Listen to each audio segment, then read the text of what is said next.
સ્વામિત્રોને રાધે રાધે. આજે આપણે ધોરણ 11 ગણિત વિષયમાં સ્વાધ્યાય 10.3માં દાખલા નંબર 19 વિશે અભ્યાસ કરવાના છે.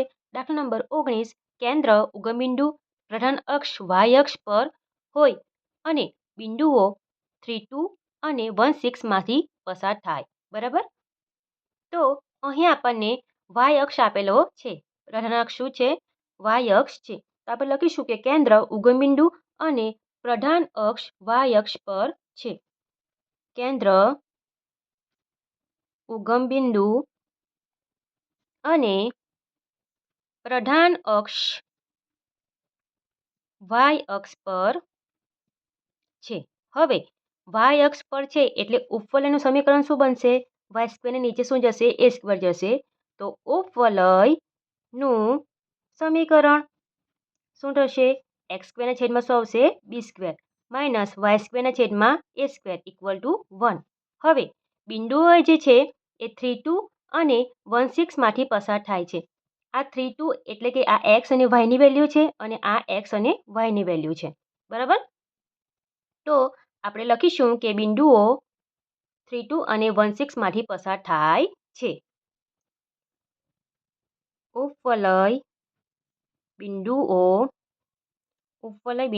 3, 2 અને 1, 6 માંથી પસાર થાય છે. એટલે કે આમાં આપણે એક્સ સ્ક્વેરની કિંમત અને વાય સ્ક્વેરની કિંમત મૂકીને સમીકરણ 1 અને સમીકરણ નંબર 2 બનાવીશું. તો સૌથી પહેલાં અહીં એ એક્સની કિંમત છે અને આ વાયની કિંમત છે. 3નો વર્ગ 9 ના છેદમાં બી સ્ક્વેર ઓછા 2નો વર્ગ કેટલો થાય? 4 ના છેદમાં એ સ્ક્વેર ઇક્વલ ટુ 1 ફ્રોમ 1. તે જ પ્રમાણે અહીં એક્સની કિંમત 1 છે તો 1 છેદમાં બી સ્ક્વેર 6, 6નો વર્ગ 36 ના છેદમાં એ સ્ક્વેર ઇક્વલ ટુ 1. સમીકરણ નંબર 2. હવે આપણે સમીકરણ ઉકેલવાના છે તો આપણે અહીં સમીકરણ 2 ને 9 વડે ગુણીને પણ ઉકેલી શકીએ અથવા સમીકરણ 1 ને આપણે 9 વડે ગુણીએ 9 ચોક 36 બંને સેમ થાય. બરાબર. તો આપણે સમીકરણ 2 ને 9 વડે ગુણીએ તો આપણે લખીશું સમીકરણ નંબર 1 ઇમ્પ્લાઇઝ ધેટ જે છે એ એમનું એમ સમીકરણ નંબર 1 આવશે. સમીકરણ 2 માં આપણે ગુણવાના છે. કેટલા વડે ગુણવાના છે? 9 બનાવવા માટે 9 વડે ગુણીશું તો 9 ગુણ્યા સમીકરણ નંબર 2 ઇમ્પ્લાઇઝ ધેટ 9 વડે ગુણીશું તો 9 ના છેદમાં બી સ્ક્વેર ઓછા આને 9 વડે ગુણવાના છે. બરાબર. 36 ઇન્ટુ 9 9 છંગ 54 વડી 5 9 ટાળે 27 અને 27માં આપણે 5 ઉમેરીશું 32 થશે. 32 છેદમાં એ સ્ક્વેર ઇક્વલ ટુ આને 9 વડે ગુણીશું તો 9. હવે બાદબાકી કરીશું તો ઓછા આ ઓછા છે એટલે વત્તા આ વત્તા છે એટલે ઓછા એટલે આ કેન્સલ અને અહીં ઓછા અને આ વત્તા 324માંથી આપણે 4ને બાદ કરીશું તો કેટલા આવશે? 320 છેદમાં એ સ્ક્વેર બરાબર અહીં 9માંથી આપણે 1ને બાદ કરીશું તો કેટલા આવશે? 8. બરાબર. હવે એ સ્ક્વેર ક્યાં જશે? આ બાજુ અને 8 જે છે એ નીચે આવશે. 8 ચોક 32 એટલે એ સ્ક્વેરની કિંમત કેટલી આવશે? 40 આવશે. બરાબર. 320ના છેદમાં 8 બરાબર એ સ્ક્વેર. 8ના ઘડી આપણે બોલીએ છીએ તો 8 ચોક 32 થાય.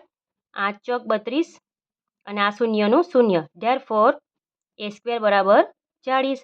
હવે એ સ્ક્વેરની કિંમત આપણે કોઈ પણ સમીકરણ નંબર 1 અથવા 2માં મૂકીશું. 2માંથી આપણે કોઈ પણ સમીકરણ નંબર 1માં મૂકી શકીએ છીએ. સમીકરણ 1માં એ સ્ક્વેર બરાબર 40 મૂકતા. બરાબર. હવે સમીકરણ 1 જે છે એમાં આપણે કિંમત મૂકીશું તો 9ના છેદમાં બી સ્ક્વેર વત્તા 4ના છેદમાં એ સ્ક્વેરની કિંમત 40 બરાબર 1.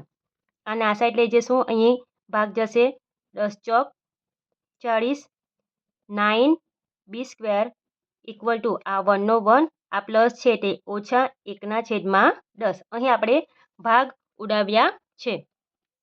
લસા લેશું. 9ના છેદમાં બી સ્ક્વેર બરાબર 10 ઓછા 1 ના છેદમાં 10. 10 ઓછા 1 એટલે કે 9ના છેદમાં 10 બી સ્ક્વેર બરાબર 9ના છેદમાં 10.